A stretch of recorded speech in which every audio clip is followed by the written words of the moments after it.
Hürmetli vatandaş, bugünkü leksiyelerimizle başlayımız. Leksiyede Sıdıka Cüruzi. Washington'dan sözdeyimiz. Bugün çizgi kış 2024 yıl 8. ayının 23. günü. Haftaki cuma şuna değil mi? Haftaki cuma vatandaşlar. Bugünkü vaziyetimizden aysak bir gayirlik his kıldım ben hazır. Doğru mu hatamı sizler bir anlap yakınlar vatandaşlar. Mesela tünge 23. 21. 22. günü de 22. gündemiş çizgiler ne? Şalayım hiç neyse unutup kalmayayım çizgiler ne? Unutup kaldıgan. 23 gün doğru. Cuma günü iken bir vatandaş. Türkünlerden mesela 21. günü Amerika Koşmuş Ştatlarının yukarı derecelik emeldarları New York şehirge börüp şuya da davalanıp dem elevatkan dalaylama olan körüştü vatandaş. Del şu 21. günü Cumhuriyet Halk Cumhuriyeti Devlet Mahkemesi'nin veziri Li Chang-Moskva'da hazır buldu vatandaş. Yani del şu günü Cumhuriyet Halk Cumhuriyeti yaki Cungo Azatlık Armiyası'nın bir nefer general mayor dereceli kerbi unvan bilen Li Qiao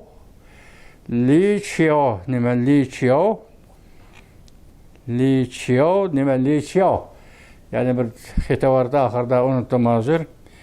Li kumandan Roger Li Qiao Moskova'da hazır oldu. Vekiller ümüğüne başlap. Moskova'da hazır oldu.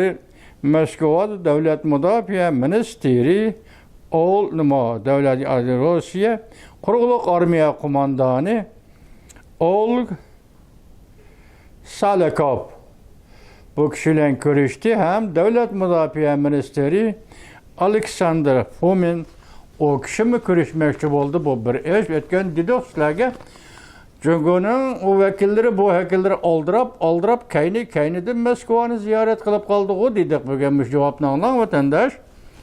Şunun münasebetli kaldı andın Tibet'ni dedik New şehri dalayla maulen görüştü. Amerika'nın yok oradaylık ameldarı 21. günü.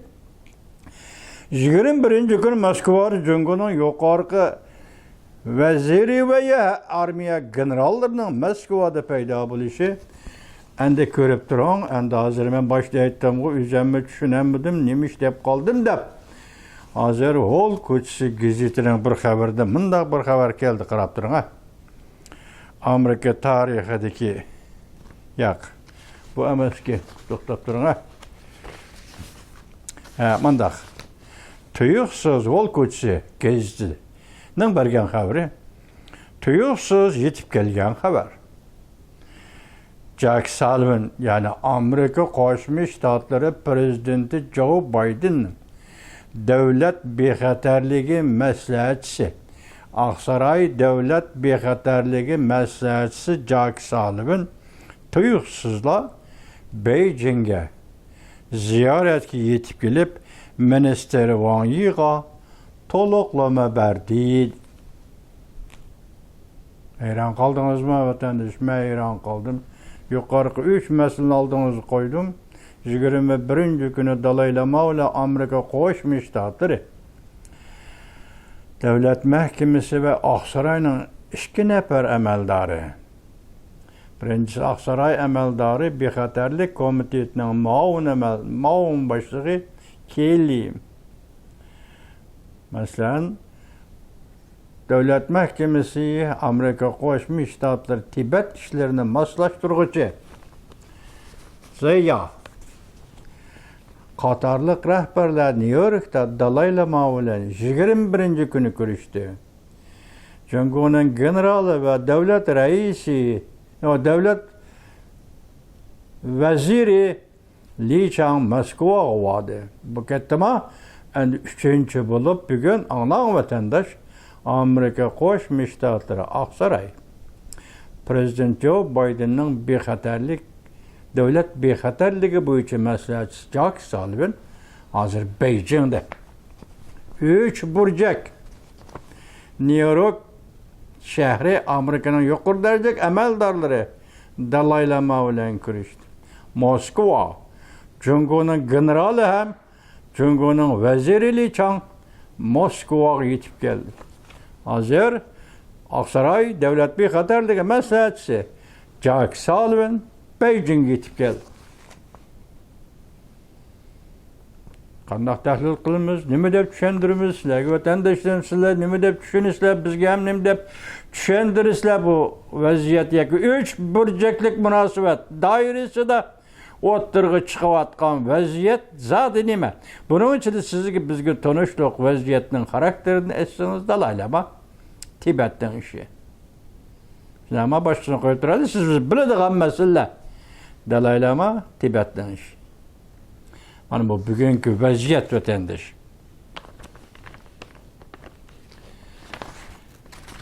Endiki xabarimiz maqolning o'zi kelayli. Bugungi xabar Kamala Harris Demokratlar partiyasining prezident nomzodi bo'lib tayinlanganligini qabul qildi va G'azo urushini oyoqlashtirishni zo'ravonlikqa qarshi turishni chaqiriq qildi. Mavzuli xabar 8-oyning 23-kuni Amerika ovozining Xitoy tili programmasi e'lon qilindi.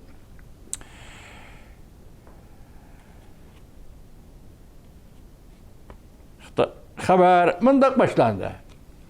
Navbatda Amerika Qo'shma Shtatlarining muavin prezidenti Kamala Harris 8-oyning 22-kuni payshanba Demokratlar partiyasining mamlakatlik qurultayining oxirgi damlarida Demokratlar partiyasining prezident nomzodi bo'lib ko'rsatilganligini rasmiy qabul qildi. Balki nutq so'zlaganda G'azo urushini oxirlashtirishni, dunyoning har qaysi joylaridagi zo'ravonlik qarshi turishni chaqiriq qildi. Bu orqali Cumhuriyetchilar partiyasining prezident nomzodi Donald Trump bilan ro'shan selishtirma hosil qildi.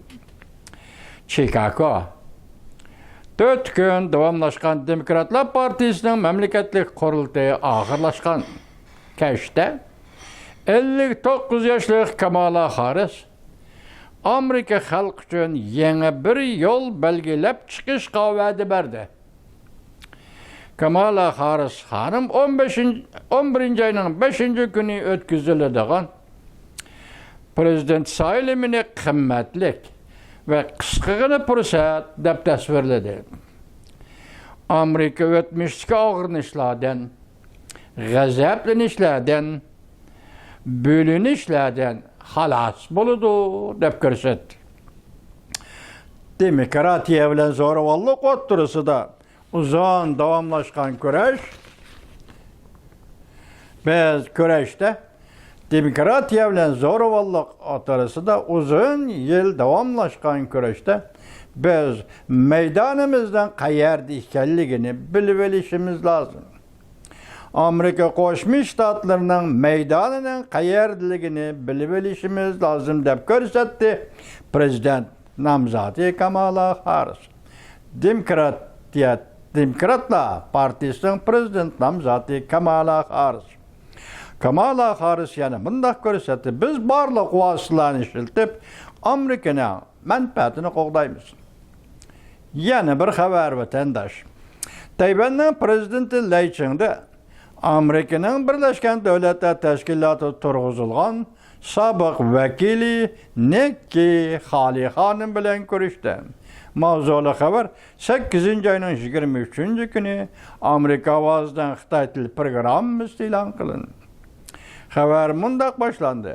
Washington Tayvanning prezidenti Lai Chingda 22-kuni Tayvan prezident mahkamasida Amerikaning Birlashgan Davlatlar Tashkiloti turg'izilgan sobiq vakili Nikki Haley yetakchiligidagi Tayvanni ziyorat qilish vakillar umiki bilan ko'rishdi. Prezident Lai Chingdaning prezidentler içinde Nekki Hali Hanım'ın Tayvan'ı qat'i ravishda qo'llab kelayotganligiga rahmat aytdi. Davlat mudofaa kuchimizni oshirib, iqtisodimizni avrishim taraqqiy qildirib, dunyo demokratik lager bilan bir safda turimiz dedi Tayvan'ın prezidenti Lai Ching-de.